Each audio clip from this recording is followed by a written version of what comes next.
Thank you very much, Professor Simon, Rector Europe, please. Thank you for those kind words. Thank you for the invitation, the opportunity to be here. It's always great to be back in the college. I haven't seen this new dimension. It was all a lot smaller when I was here, more years ago than I care to recollect. Simon, remember the name of our promotion, which was Charterisky. It's still a party game for the members of the promotion to see how many of us can actually spell it correctly.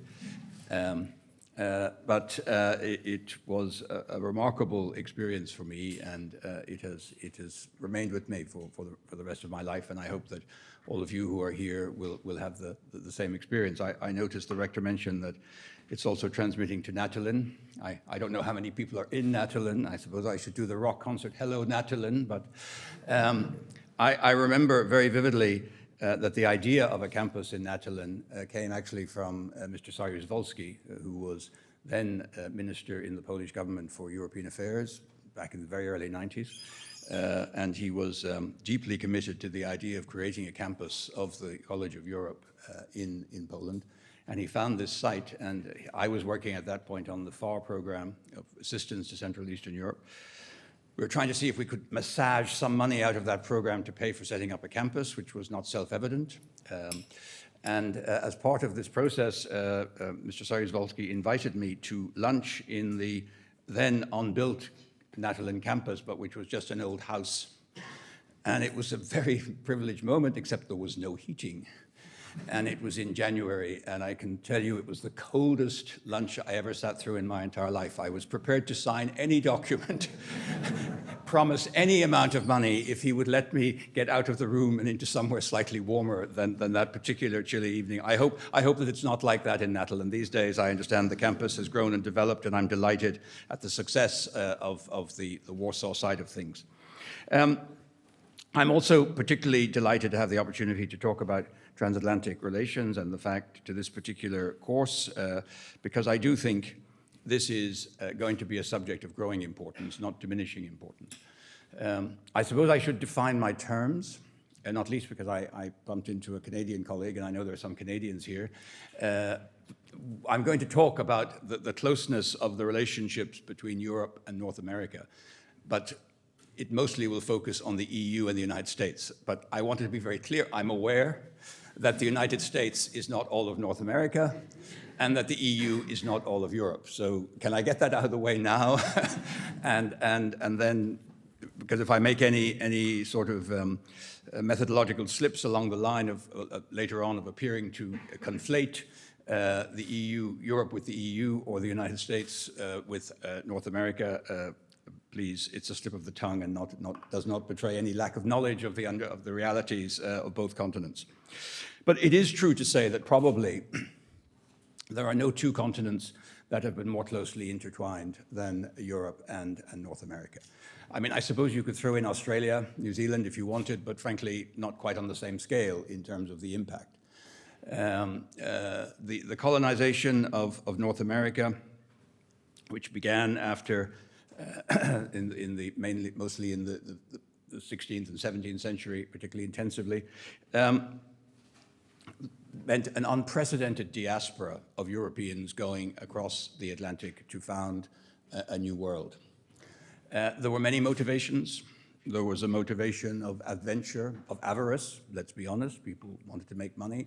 There were motivations of escaping poverty and distress in Europe at various stages.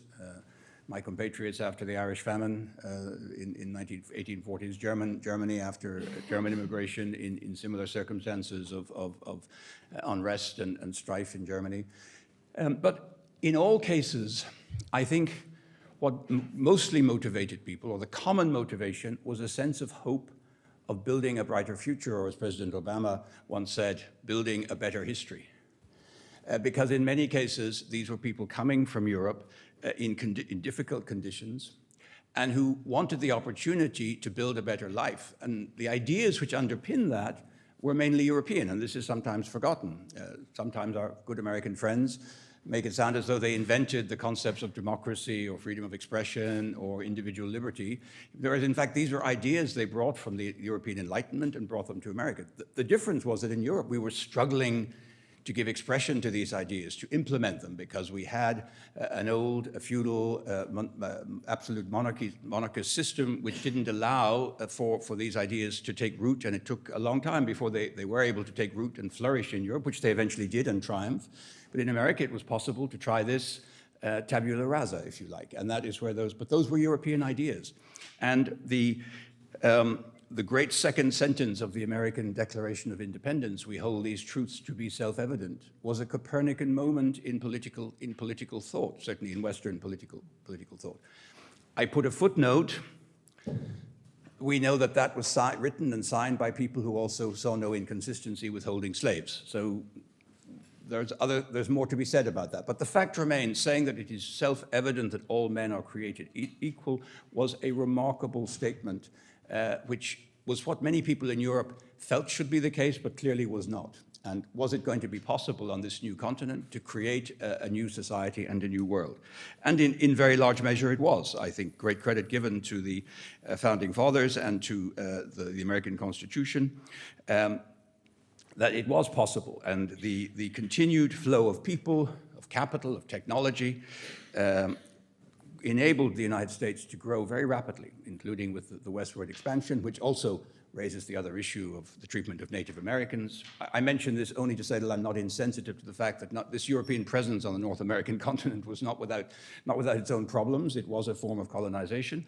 But the fact is, a quite remarkable new society was created, and it enabled the United States to become, at the beginning of the 20th century, one of the largest and most successful economies. The relationship with the old country, as some Americans like to describe it, was friendly, intense, but not without its difficulties.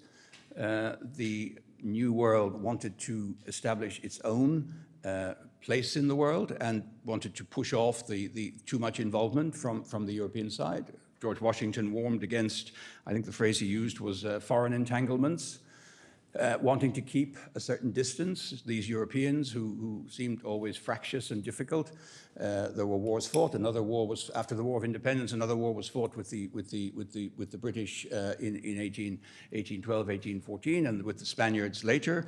Basically, with the new country of the United States trying to assert its own sovereignty and its own dominion in its own area. The Monroe Doctrine of saying that it should be the only power to exercise influence over Latin America. And of course, this meant that when we came to World War I, the first reaction on the American side was to stay outside, with the notable exception of Canada and other countries who joined from the Commonwealth. But for the United States, the reaction was, these are these Europeans going at it again, and we should stay out. And it took quite an effort for the Americans finally to intervene, and that intervention was, of course, as we know, militarily decisive on the Western Front, which then led, as we know, to the Treaty of Versailles, which brings its own history, but also to the League of Nations, to a recognition, for the first time perhaps, by an American president, that America had an interest not only in the good functioning of its own continent, but in a better functioning world order. And that gave rise to the League of Nations, and to the first efforts to establish a sort of American-inspired, better way of doing business in the world. It didn't last long. It was not possible to ratify that agreement because the tendency of isolationism in the United States, which was exacerbated by prohibition, by the Depression, meant that the United States was not willing to engage as a sort of leader of the global community. As we know, the Treaty of Versailles sowed its own seeds of a new conflict. We then had World War II. Again, very much a reaction in the United States of, the Europeans are at it again. It hasn't got too much to do with us.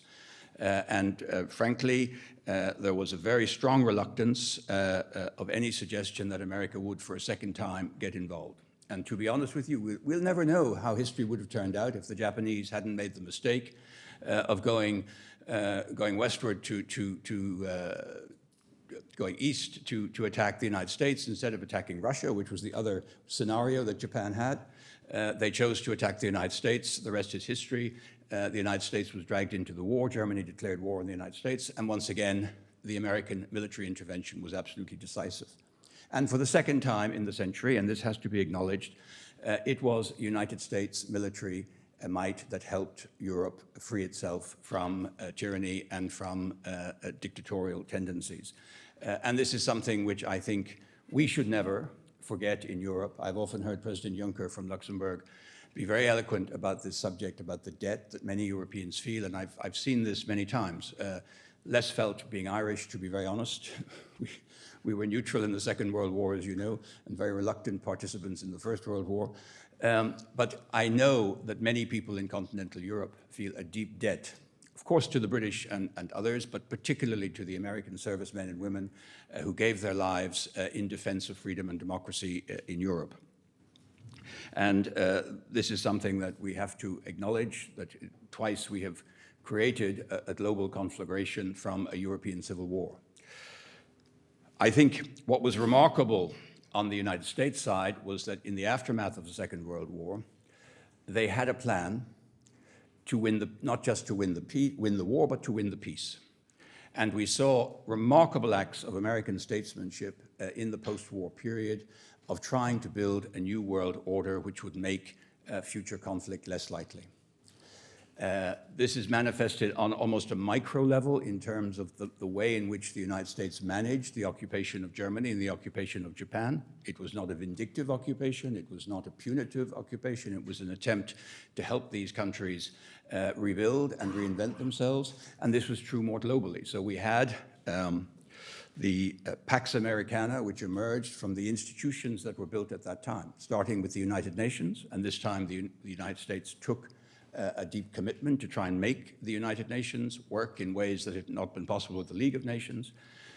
We had NATO, the military alliance, we had the Bretton Woods institutions, the IMF, the World Bank, and of course we had the General Agreement on Tariffs and Trade, which we now know of as the World Trade Organization, which set out new rules governing international trade to avoid the protectionism of the 1930s, which had in its own way contributed to the reemergence of conflict through the Second World War.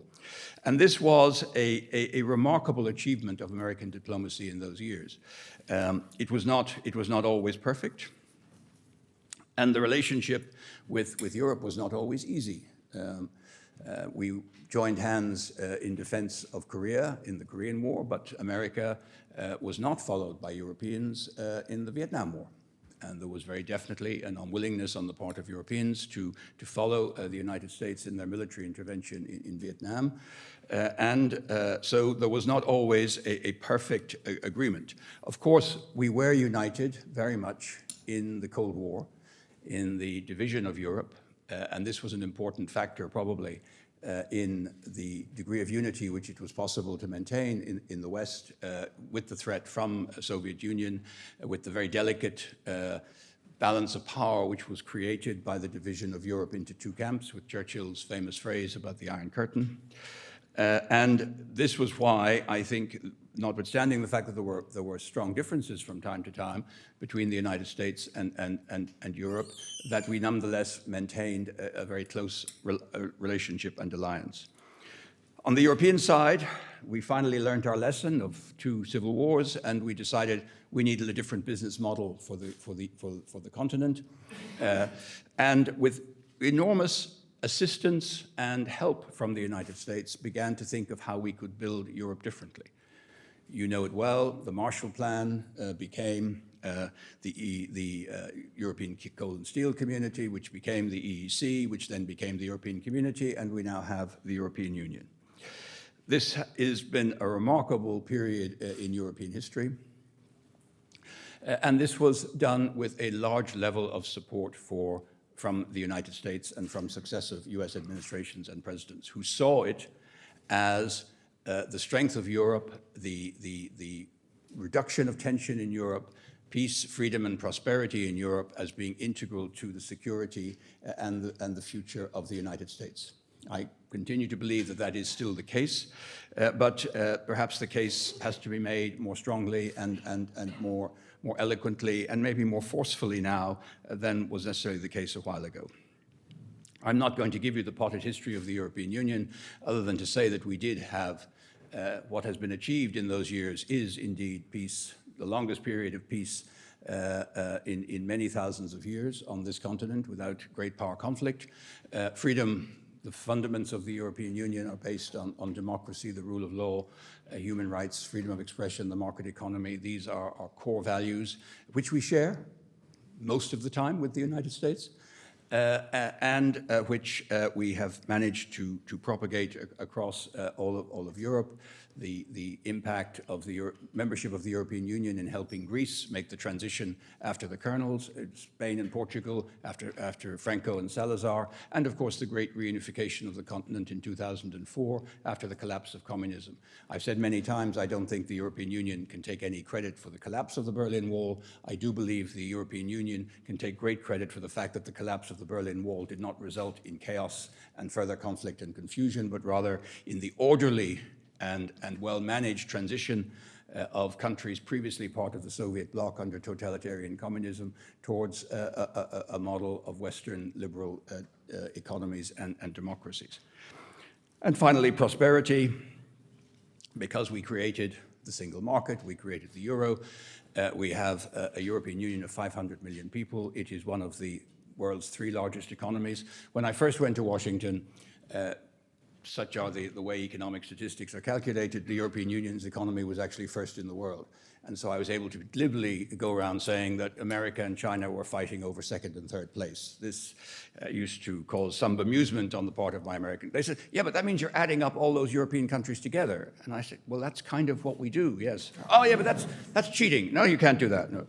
So unfortunately, you know, now it's a bit like the Rugby World Cup. The first team is no longer the first economy, not necessarily still the first. By the way, condolences to Canada. A very good team you have, but it was a tough match. But the Chinese economy or the American economy or the European economy, depending on the exchange rates, how you calculate it, who's first and who's third, it doesn't really, not very clear. The fact remains that the 3 major economic powers of this point in the 21st century are the United States, Europe, and the European Union and China. And that's a remarkable achievement. And I think what the European Union has created with the help of the United States is in its own way a Copernican moment in terms of political economy. Because what we have tried to do in building the European Union has never been attempted before in human history, which is to build from sovereign countries a supranational entity which has elements of a federal state, but which is not a federal state and which still is predicated on the assumption of maximizing the identity and the individual sovereignty of its constituent member states. And this sometimes makes it perhaps hard to understand, but it is absolutely essential. And I always used to say in America, when my American colleagues would say, yes, but you're trying to destroy the identity of your member states, you're trying to homogenize into everything European. This, of course, as you probably all know, is absolutely not true. We are not seeking to do that. It's not what needs to be done. But it is true that we are building this rather hybrid structure, which has its own legal order, its own diplomatic and institutional order, but which is still predicated on the fact that our individual countries want to preserve their identity, their language, their history, their culture, their cuisine, and that's so it will be. The motto of the United States is E pluribus unum. Our motto is united in diversity. And this is the big difference. So we have come a long way in this, but it is not self-evident that it is easily understood by people who are not actively participating in it. Now, in my sort of potted history of the sort of two centuries, I'm coming now to I've mentioned the collapse of communism, which of course was a moment where we felt this Western model had triumphed. Francis Fukuyama wrote about the end of history. We thought it's all over, it's great, everything's going to be fine. And certainly things did look for about 10 years as if they were going rather well. The wake-up call, I think, came in the United States with 9/11. Tony Blair once said that 9/11 would constitute the real beginning of the millennium. I know what he means, and it's a good point. I slightly disagree, as I will tell you in one moment. But that gave rise to a big shock to the American system. It gave rise to the invasion of Afghanistan, which was the first time that NATO, the Article 5 of the NATO alliance, was invoked. And I always remind our American friends that the one and only time the Article 5 of the mutual co-belligerency article of the NATO treaty has been invoked was when all of the other countries unanimously decided to invoke it following the terrorist attack of 9/11 in solidarity with America, saying basically this was an attack on all of us, not just an attack on the United States. But that then gave rise to, and in Afghanistan there was remarkable transatlantic unity, less transatlantic unity over the subsequent invasion of Iraq. Rightly so. I consider this was a monumental error of which we're still paying the price and probably will continue to pay the price for some time to come. But that was when we began to see a division. In Europe, the wake-up call came, I think, mainly with the financial crisis of 2008, and that's where I disagree with Tony Blair. I think the defining moment of the 21st century was actually the 15th of September 2008, the collapse of Lehman Brothers. Because I think that, more than anything, is the event which triggered the other events which have basically given rise to a major upheaval on both sides of the Atlantic, both economically, socially, and politically, in terms of the fallout from the financial crisis and then the subsequent recession. In Europe, we know a fiscal crisis, financial crisis turned into a fiscal crisis, came into huge consequences for many of our member states.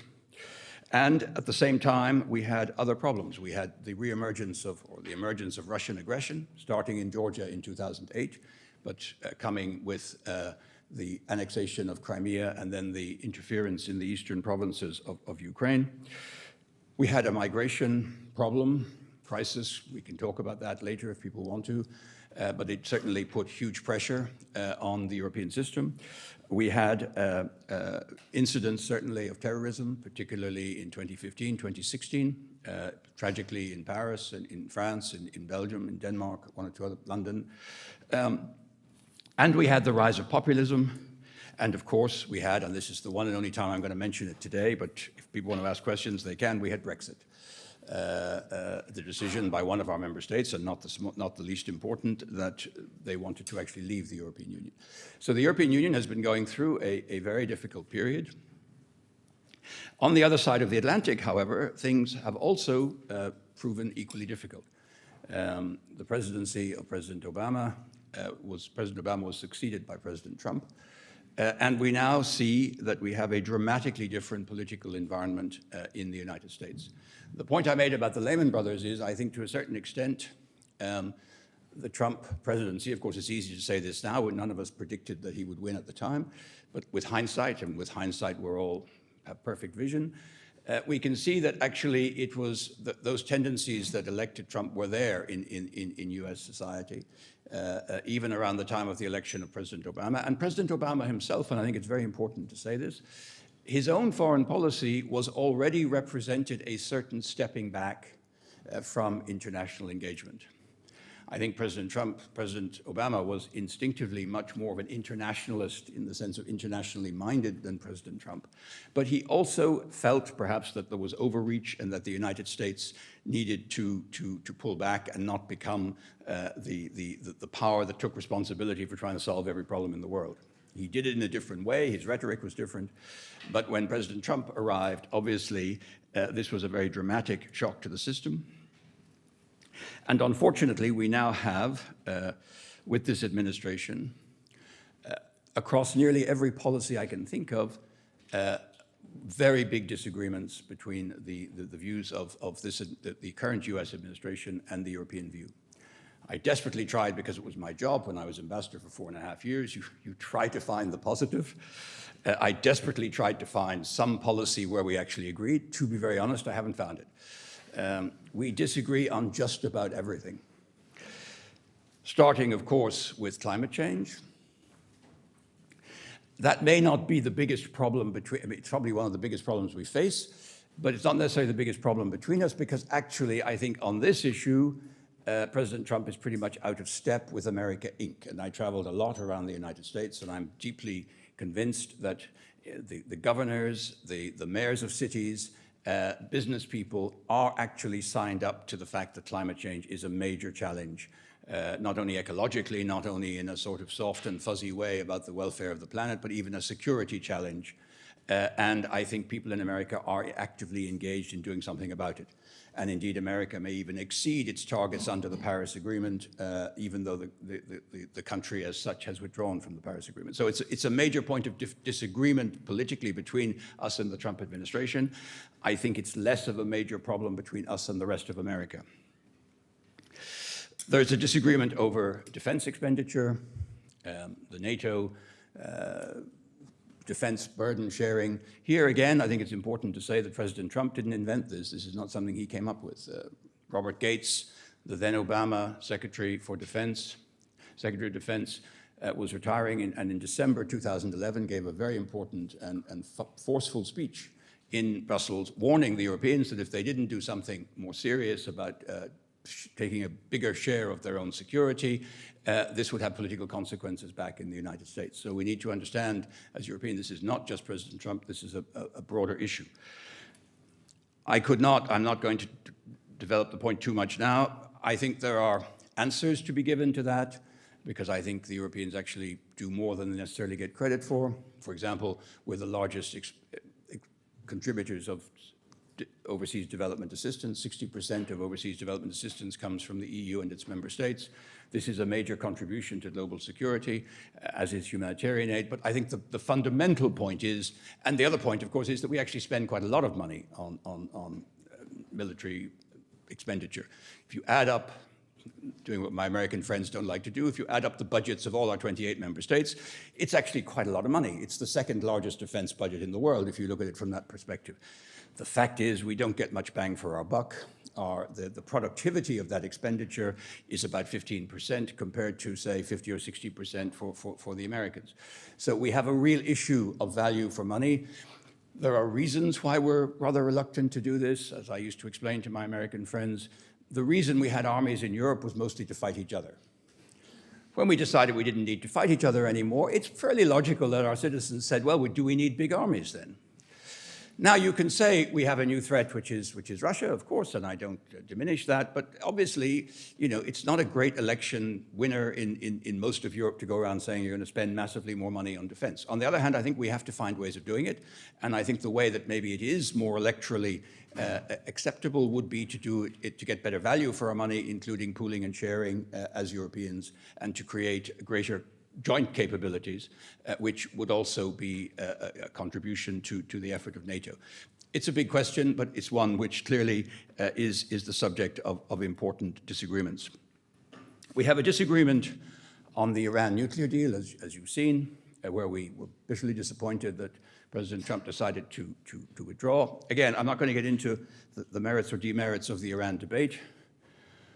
What is very worrying, I think, from a European perspective, is the manner in which the reimposition of sanctions by the United States, and in particular the extraterritorial nature of those sanctions, effectively sucked out of the room the oxygen which the Europeans wanted to give to the agreement to which we remained committed.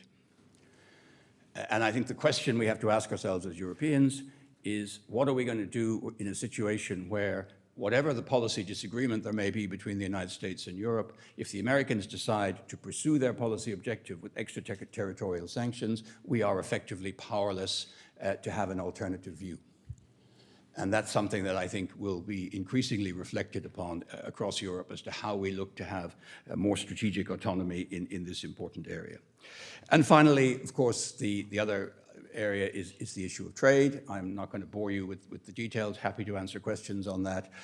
Suffice it to say that we don't think that the trading conditions between the United States and the European Union are unfair or to America's disadvantage. By the way, I don't think that President Trump's general contention that America is getting ripped off by just about every country in the world is in the slightest bit substantiated by the facts. America has a massive trade deficit because it is a country which spends a lot and invests very little. If you do that, you will, by definition, have a trade deficit with nearly just about everyone. Now, some of your partners may be unfair trading partners. I think we would agree that China does not play by the rules in the way that we would wish or that the Americans would wish, and we think that needs to be addressed. But I don't think it's true to say that the mere existence of a deficit between the United States and Europe proves that the trade is unfair, and I think we can even make the contrary case. But we're having to work our way through that. The more worrying, perhaps, disagreement of policy, actually, from my perspective, is the very blatant attack on the idea of the European Union itself by this administration. Because this is the first time that we've actually had to deal with an administration which has openly said, actually, we don't think European Union is a good idea. We think you would be so much better off as individual countries, putting your own countries first. Forget this Brussels stuff. Mike Pompeo made a fairly controversial speech here last year, being openly critical of the existence of, this is part of a general dislike by this administration of all things multilateral. It goes back to an old tradition of the Americans, the sort of Gulliver and Lilliput, that these international organizations exist to allow small countries to tie America's hands and to prevent it from exercising its right role in the world, and the European Union is seen as part of that. I think it's extremely dangerous, and I have used the phrase sorcerer's apprentice, because I think many people in the United States don't fully understand with what they are playing when they suggest that what we need in Europe is more nationalism. We have all the nationalism we need in Europe.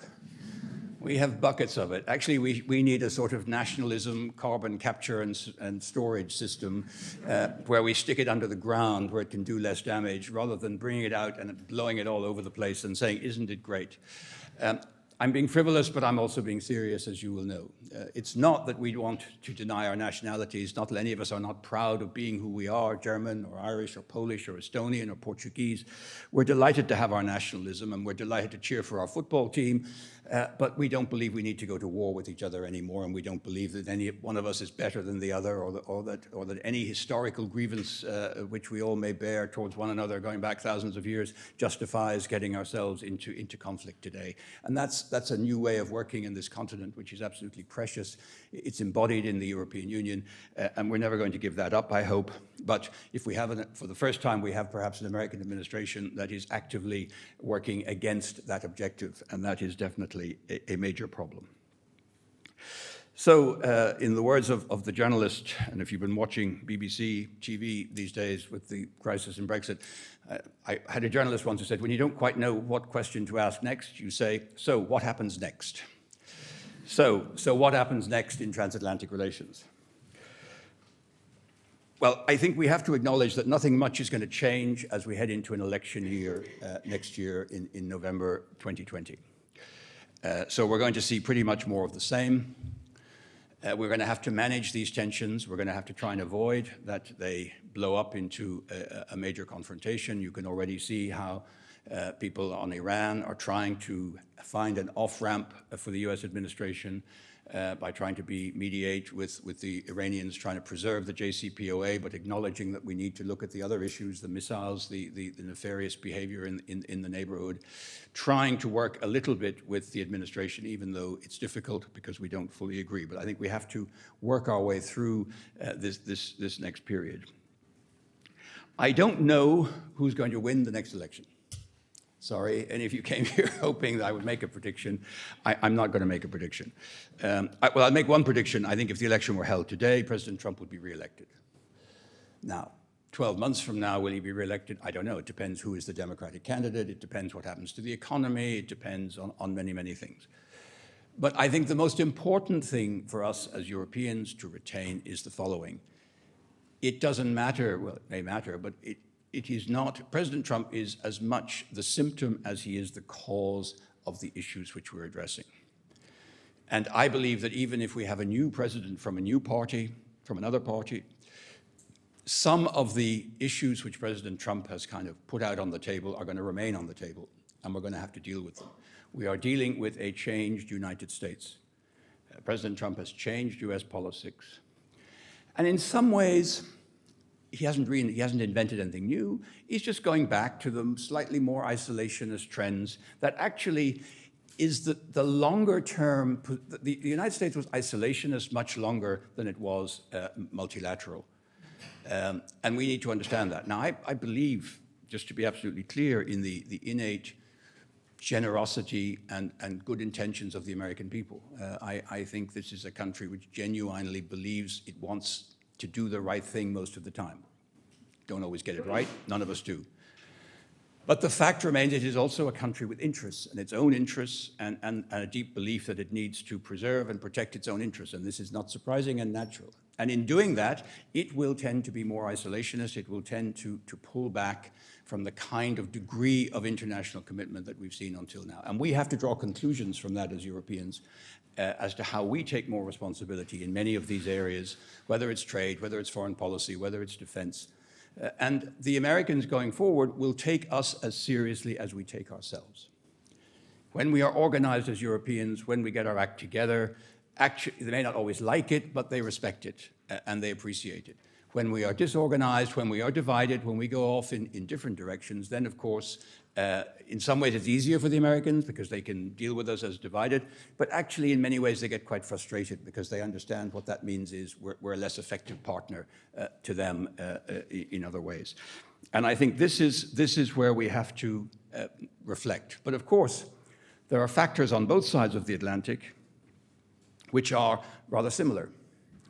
The collapse of the center ground in politics, a pervasive sense of inequality and injustice in the system, sometimes right, sometimes wrong, and a sense of this identity politics, this which in America doesn't take the form of nationality, but takes other forms, as you know.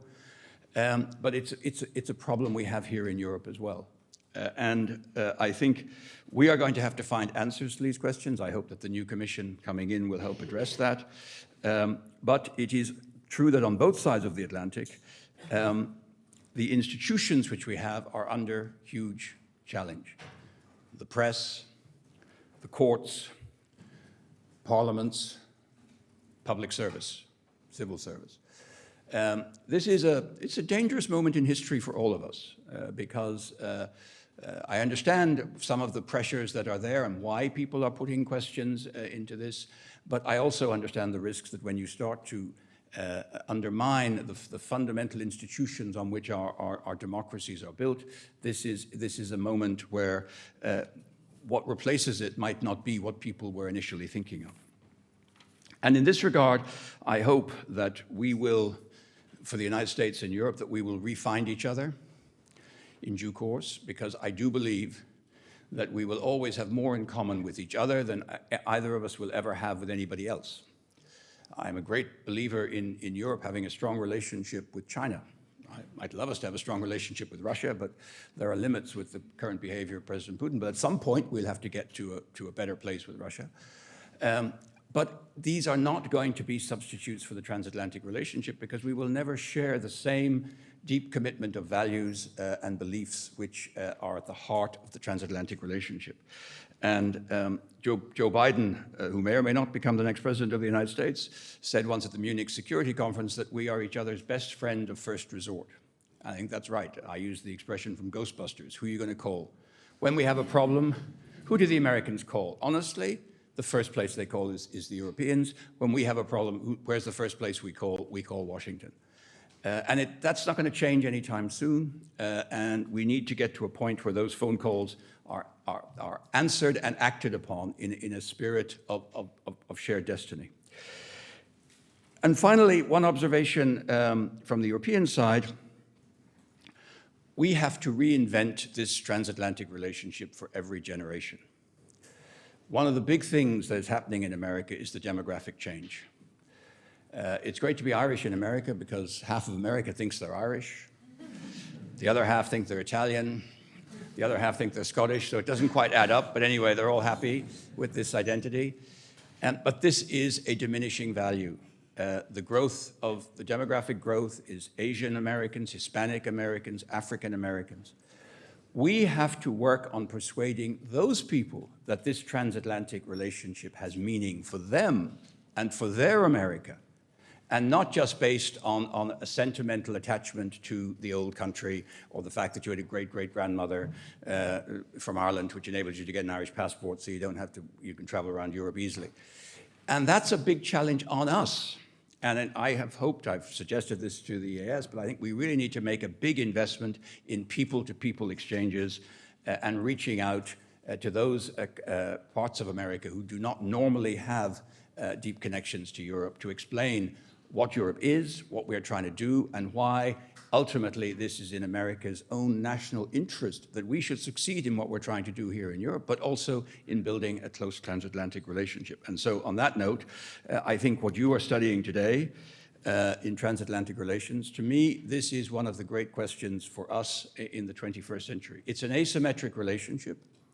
Probably at this point in history, we rely more on the Americans than they feel they rely on us, though I could make the contrary case, but it's the reality. So the onus is on us in Europe to work at getting this relationship back on track, recognizing some of the changes in America and working with it, but at the same time, continuing to explain to people why this is a fundamental relationship for both sides of the Atlantic. So I hope what you're doing here on this very important master's course will equip you to do that, because it's your future, it's your Europe, and it's your transatlantic relationship. And you're the ones who are going to have to figure this out. Rector was kind enough to say that he was delighted I found time to come here. I'm retired, so I have all the time in the world. So it was no problem to be here, but it's always a great pleasure, and thank you very much, and I'm happy to take questions. Thank you.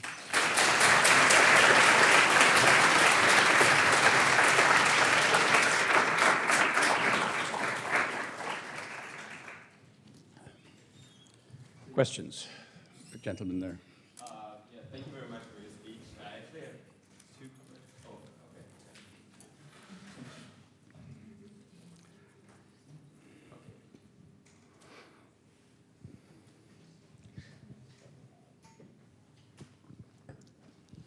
okay. Okay, try again. Okay, I was sad to introduce myself. So my name is Daniel. I'm from Germany, and I'm in the European Economic Studies here at the college. So I have two questions, as I said. The first question would be, you mentioned that this administration is openly critical against the EU. So I would be very much interested in how you, as the ambassador of the EU in Washington, experience this open criticism in your day-to-day working relations with the administration, if you could really feel it deteriorate or not.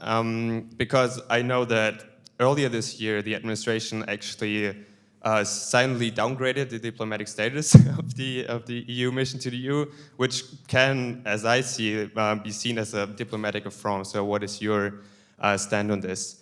The second question would be more about current news. You talked about Joe Biden, you talked about Donald Trump, and you talked about phone calls of the US to Europe. So I would be interested in how you assess the claim that Donald Trump pressured the Ukrainian president to investigate Joe Biden and his son, in order to influence the next US elections. Thank you.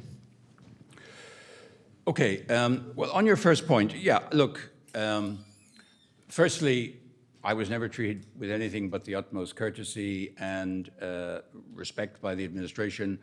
We have no problems of access. I never had any problem of access, of getting in to see whoever I needed to see, and people were always very polite. And we were always able to pass our message. The fact remains that President Trump has been very openly critical of the EU for the very simple reason. I mean, it's a reason we should almost be proud of. It's because he knows that if in an area like trade, if he could deal with our countries individually, he could bully all of them. Even Germany would not be able to stand up to a bilateral. Why do you think Mrs. Merkel took great pleasure in discussing trade with President Trump and then saying, oh, you need to talk to the European Commission because it's not Germany? And President Trump was getting this from every single one of our leaders who were passing through. And he got a bit fed up with it. He kind of said, who is this guy? Who is this guy, Jean-Claude Juncker, I'm supposed to talk to? Who does he represent? So it's true that from the American perspective, when the EU as such functions, it lessens America's ability to influence and decide events. This is true in trade, it's also true in foreign policy, and so on. So this is the difficulty. You mentioned about the the downgrading of the diplomatic status. Look, I don't want to dwell on it. It was a trivial issue. It had nothing to do with the diplomatic status of the European delegation. It had to do with the place of the EU ambassador, which happened to be me, in the protocol list. When we were European Commission delegations across the world, we were always at the bottom of the diplomatic list. We never moved up with seniority every year as national diplomats did.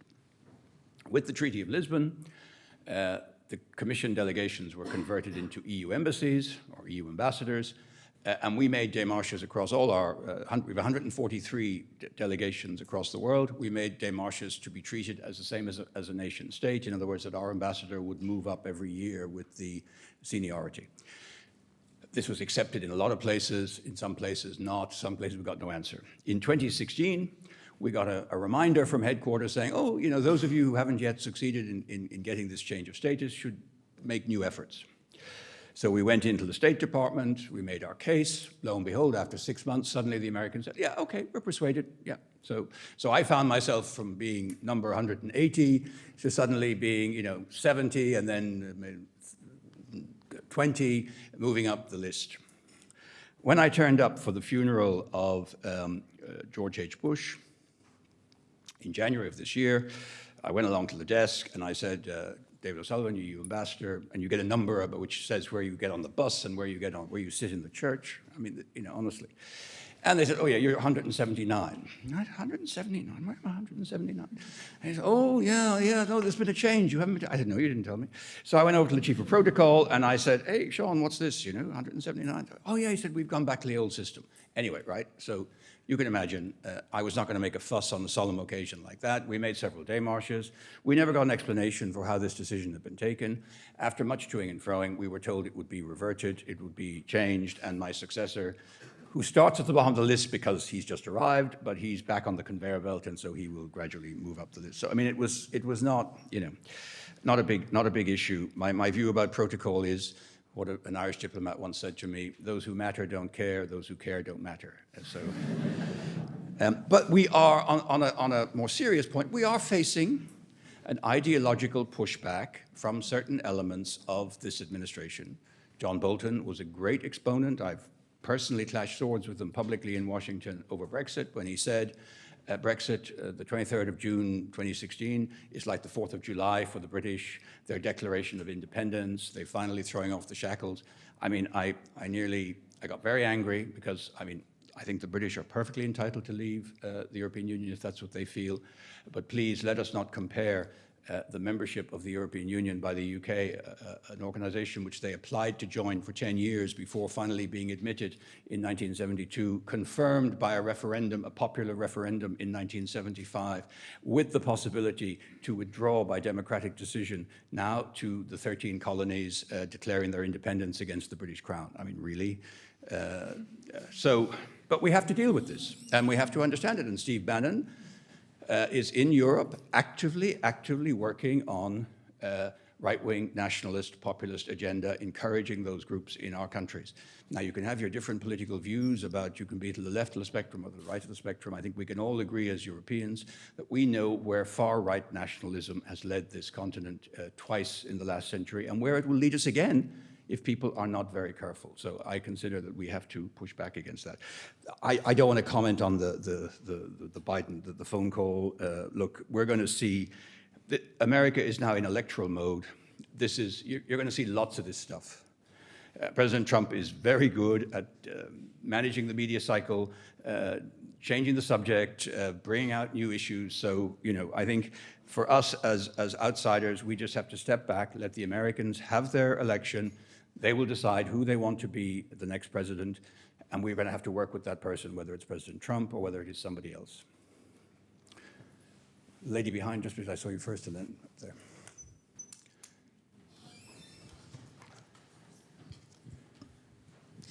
Hello, thank you for such a comprehensive overview of transatlantic affairs. My question, I'm Yana Maisuradze, and I'm first-year student of MATA. And my question concerns Russian aggression and transatlantic response towards it, namely occupation of parts of Georgia by Russia in 2008 and crippling occupation which continues as we speak right now.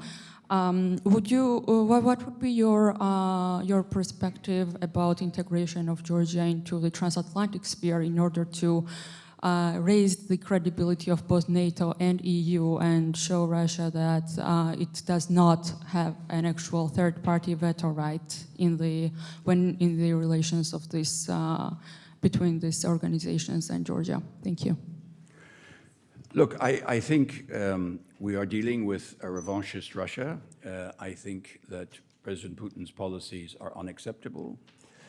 It's a great tragedy because when the wall came down and when the Soviet Union imploded in the 1990s, I think many of us hoped that we could build a really constructive relationship with a new Russia, based on respect for that Russia, and a recognition of the very strong historical ties we have with Russia and the Russian people and have had down the centuries, and we, Russia is a vital part of our continent. It didn't turn out that way, as we know, and the current situation is extremely difficult, and I don't know, to be frank, how far we can find a way forward with Mr. Putin if he's unwilling to address the frozen conflicts across the neighborhood. You mentioned Georgia, the two you have there, the others in Armenia, Azerbaijan, in Ukraine. These are serious efforts by Russia to create instruments of destabilization in order to maintain a degree of leverage. I think we have to be careful in not recognizing any Russian tutelage over its neighborhood, at the same time recognizing there are sensitivities. I think the issue of the further expansion of NATO is frankly something we need to give serious thought to. Because I think, it's not clear to me. Take the case of Georgia. If Georgia were to join NATO in the morning, we would be in breach. Could they invoke Article 5 straight away? I mean, is that a situation that we would be able to cope with? So I think we have to be careful, and I think we have to be particularly careful that there are no simple answers to these problems, such as expanding NATO or even expanding the European Union. Expanding the European Union, which I think is less problematic politically, but let's be very clear, none of the countries in what we now call the Eastern Partnership will be ready to assume the responsibilities of membership for at least 25, if not 30 years. That's objectively the fact. And I think we would make a very serious mistake by implying that somehow membership of the European Union would be we need to deal with their problems, including their political and their problems of aggression from Russia, today, with today's instruments. We need to help them develop their economies and their societies in a way that would not exclude the possibility of future membership of the European Union, to set them on that path.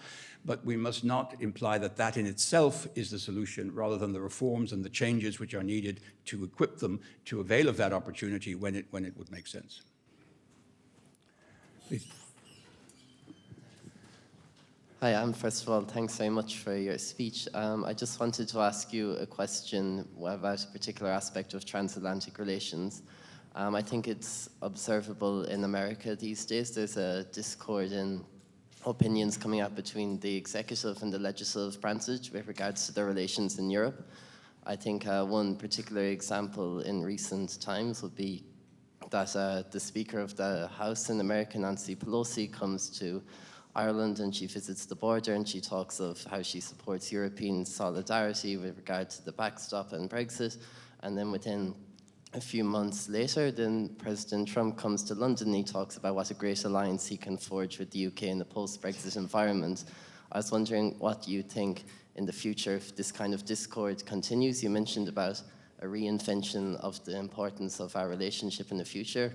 Is there a fear that the narrative could be defined or dominated by capital's relationship with DC, and the idea of going to Brussels could ever be lost in its meaning?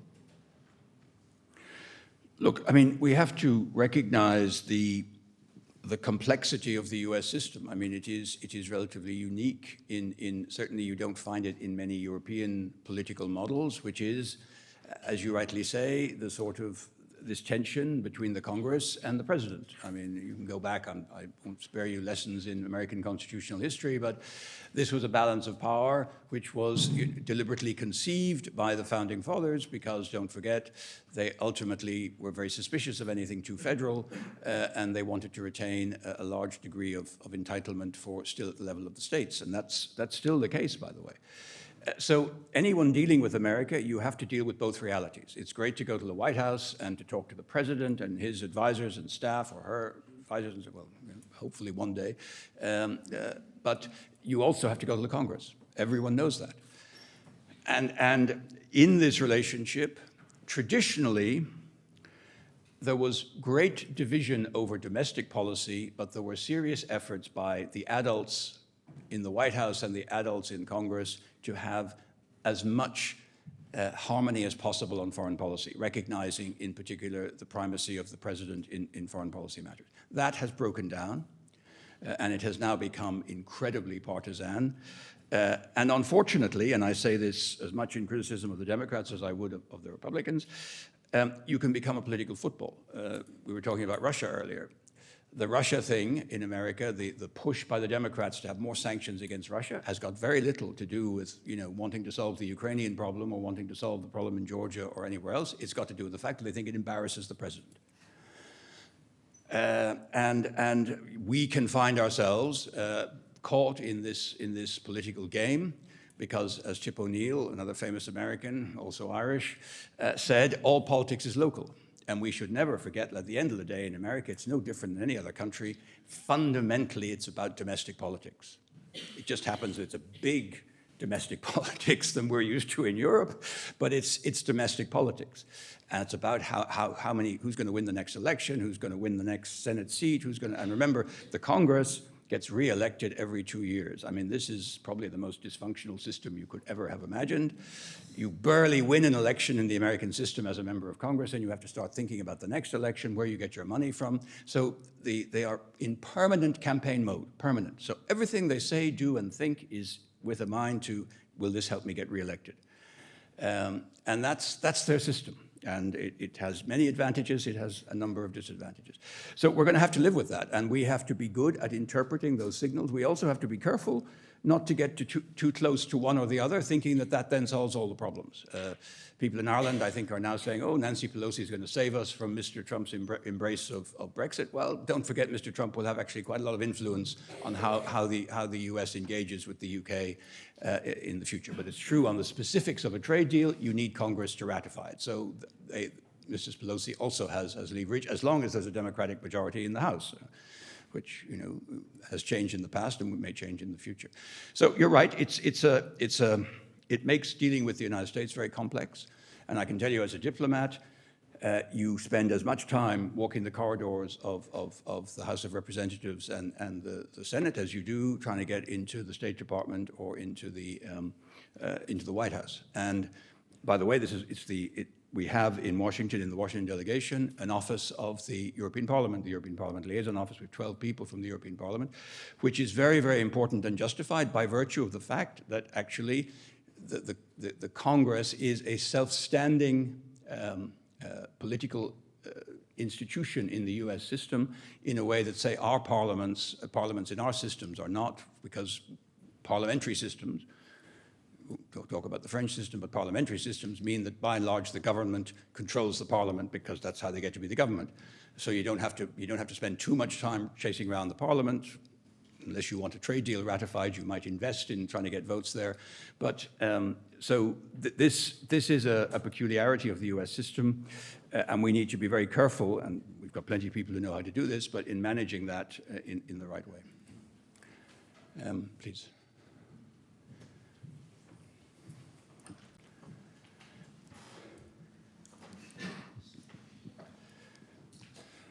Thanks very much, David. My name is Robert Sinclair. I'm the Chargé d'Affaires for the Canadian mission to the EU. And I served in a previous life at our embassy in Washington doing congressional and legal affairs, so your comments strike home. One observation I would have is that the United States, as you've suggested in many ways, is not a monolith, whether it's congressional or demographic. California, for instance, produces its own emissions regulations. And I'm just wondering to what extent you could comment on how the EU does, could, or should get outside the Washington bubble, if you will, and address issues at the state level before they get to Washington, and how you might do that. I'm sure we don't do it as well as you do it, and I know that your embassy puts a lot of effort into that, but we do it. We understand that.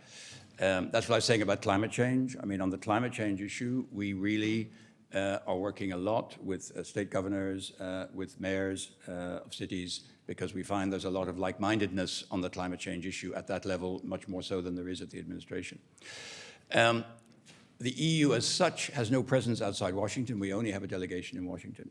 The member states have agreed very kindly, and I must say it's very helpful, to let us use their network of consuls general. So when I would travel to Atlanta or to Los Angeles, I could rely on the network of member state consuls general. They had an ad hoc system because not all of them have we don't have the full set of consuls general in every city, but there was a system of a rotating chair, and that person would be the person who would help us, and very, very helpful. I think they enjoyed it, frankly, because life as a consul general can be a bit boring sometimes. Doing a bit of European work was quite interesting, but they were extremely helpful, and this did give us introductions, access to networks locally, which we would not otherwise have had, and I'm absolutely signed up to your general point. And one of my points about the people-to-people exchanges is I think one of the things we should be doing is putting a lot of money into bringing over to Europe on study trips people from state legislatures, from mayor's offices in big cities. These are hugely powerful people. I met many senators who'd previously been governors of states, and frankly, they'd rather go back to being a governor of a state than being a senator. They felt they actually had more power, more influence, more ability to do good than voting in the Senate. So it's an excellent point. We need to up our game. We're aware of it, we do it, but we need to do more. Please.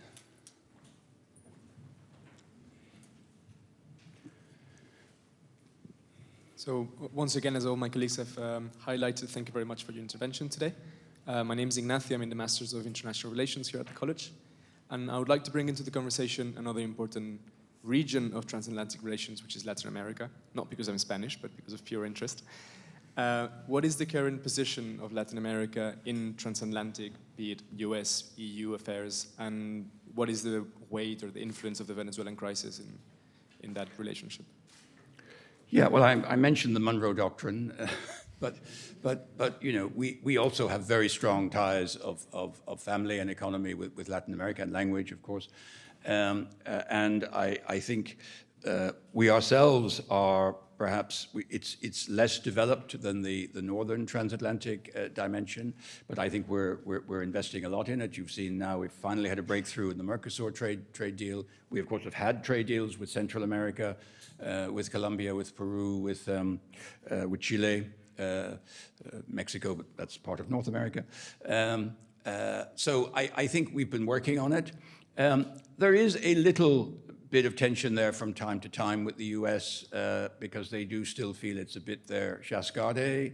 But I don't think there's any fundamental, I mean, I think given the embrace of democracy across most of Latin America and the big change from the regimes of 20 years ago, where everyone, you know, was a general and we didn't necessarily share the US view about whether these people had been correctly installed. I think there's much less disagreement about that now, given the huge strides that Latin America has made towards democracy and more stable political regimes. Venezuela is a good example, I think, because I think we actually pretty much were on the same page. I mean, there was a bit of an argument about whether recognizing Mr. Guaido was, you know, but it was more a legal question as to whether people felt you know, it mattered, it made a difference whether you recognized. I mean, I think I've left, this was all live when I was in Washington. I haven't, to be honest with you, I haven't followed it as much, but it seems to me that unfortunately it's gone off the boil a bit, and I thought we were actually jointly with the US and other like-minded countries, we were really pushing to get Maduro out. It doesn't seem to have succeeded, and I checked that perhaps attention now is focused elsewhere. But certainly when I was there, we had good dialogue with the administration, and we were very much on the same page. We were also very respectful of the neighbors, because of course it's the neighbors who are suffering, in particular the economic collapse of Venezuela and the large numbers of refugees and migrants which are spilling over into the neighboring countries. So we were very anxious to work with the neighboring countries who are best placed in some ways to advise us as to what's the best way to get to a better outcome. But it was certainly not a point of major disagreement. Please.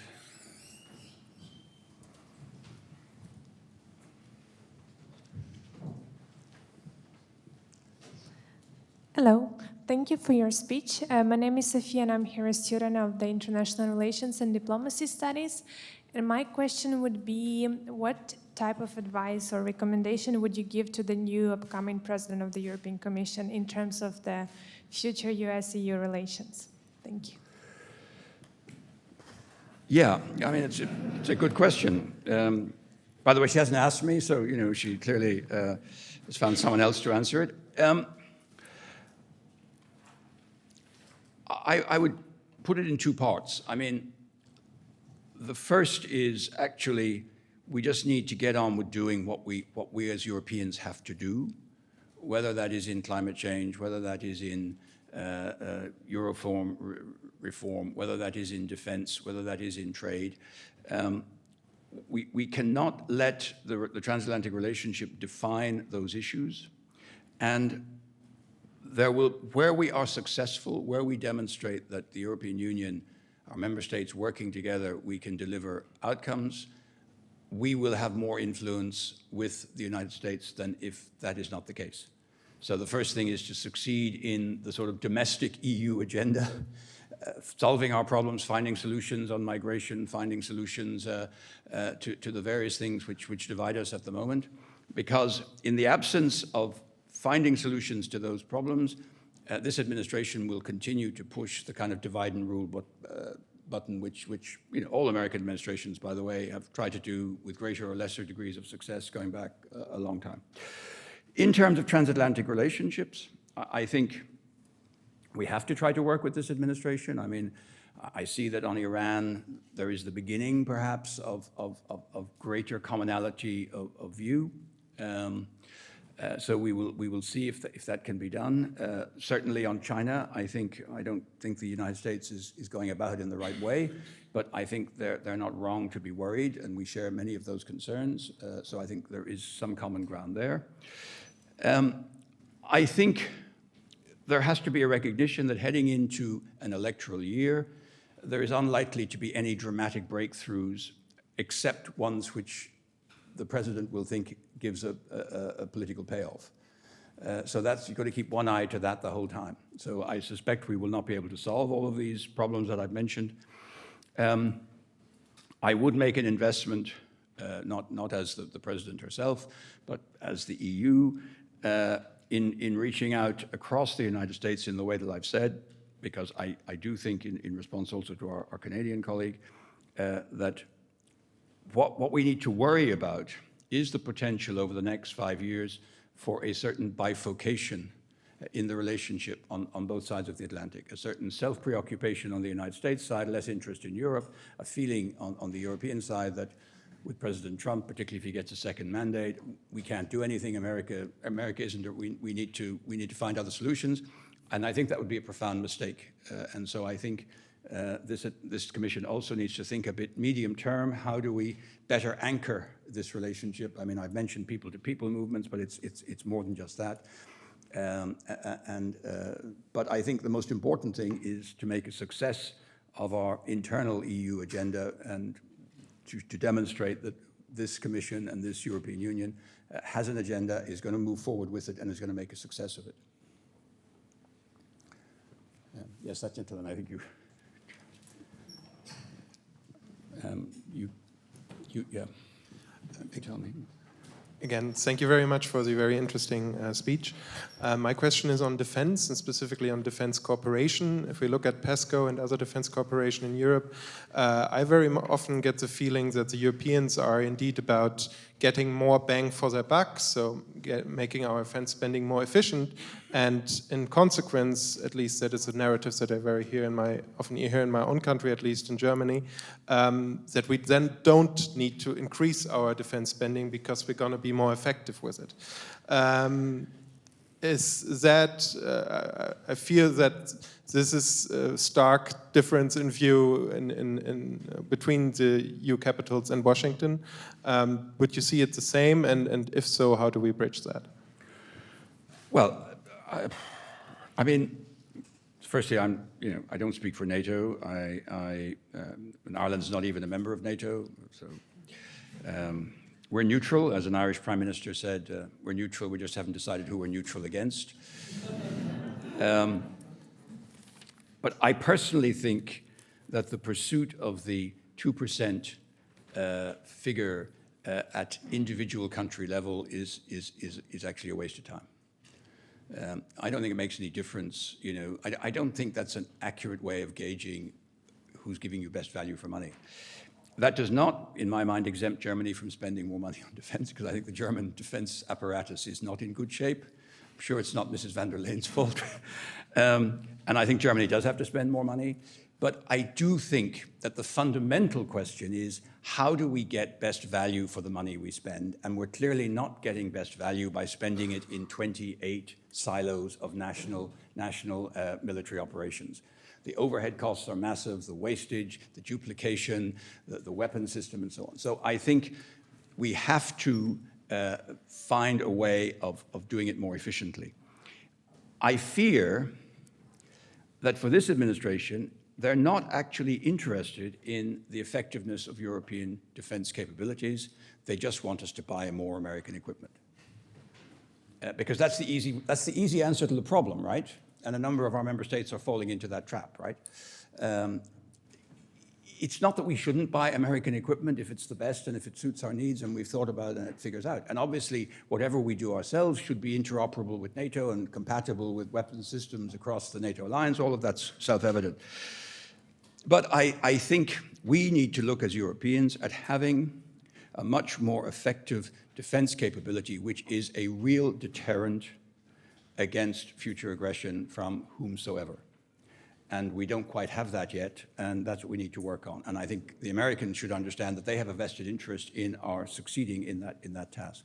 So I think we will get better value for our money if we spend it collectively, but I do think that some of our member states are going to have to nonetheless spend more money, or at least put more money into a European pool if it doesn't go into a national pool.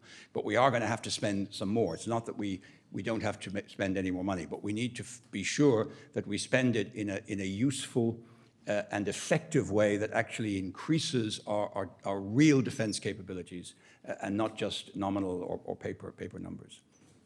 Sorry, there was a lady, I think, just beside you there. And is that the last question?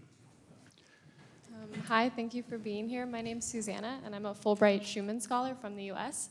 I was hoping you could talk a little bit about the EU's relationship with Silicon Valley. It seems pretty clear that the EU's quite far ahead in competition law and other spaces than the US is, and that's starting to have an effect on companies, whether it's Facebook or Google, who are based in the US but have such a reach here. Sorry, I'm not sure. I mean, your question is about regulation of tech? Mm-hmm. Yeah, I mean, look, I think this is a hugely important issue. The GDPR, the General Data Protection Regulation, is only one part of it. It's an important part, the privacy side. But I think, as you rightly say, there are many more issues thrown up by the dominance of these tech companies, including dominant position, including state aid, taxation, as we know. Though we've seen interesting judgments from the Court of Justice. We need to see how that plays out. The Irish Apple case was heard the other day. We'll see, where the court comes out. Probably we won't get a final judgment for several years. I think the basic European position is we don't want to regulate unless we have to, but if we need to, we will. And I think that is the right position. And for me, that is true, for example, in the area of hate speech or incitement to violence online. The online world cannot be a place where the laws which apply in the real world, so to speak, don't apply. And that's perhaps a difference between the Europeans and the tech companies, the American tech companies, who tend to think this is the internet, therefore it doesn't need government involvement. And I think that's now busted flush, frankly, with everything we've seen from electoral interference to hate speech to everything else. On the other hand, it's clear that we have to get the regulation right, and we have to be wary of unintended consequences, which is because this is a hugely innovative and a hugely important sector. So I think there will be divergences. I was optimistic a while ago that the US was also going to adopt a privacy law. It doesn't seem likely. The risk, of course, if you don't do a federal law to preempt, is that you will end up with different state regulations, which is already kind of starting to take shape. And it's the same with us here in Europe. We need absolutely to make sure that any regulation is European in nature and that we do not have a fragmentation which would result from individual countries going off in different directions. And that's something we always have to keep an eye on. But it's a challenging area, and I think it probably will continue to give rise to some frictions between us and future US administrations. The tech companies are slightly less loved by President Trump than they were by President Obama. I think they gave rather more money to President Obama's campaign than they gave to President Trump's. So their influence in Washington is not quite what it used to be, but the fact is they still have very, very powerful lobbies and influence, and they will try to use that whenever they can if they feel the Europeans are moving in ways that are not helpful to them. Thank you so much, David. We've touched on many important issues. We could probably go on for a long time yet, but we have to come to a close. So please thank our guest speaker once again for his speech.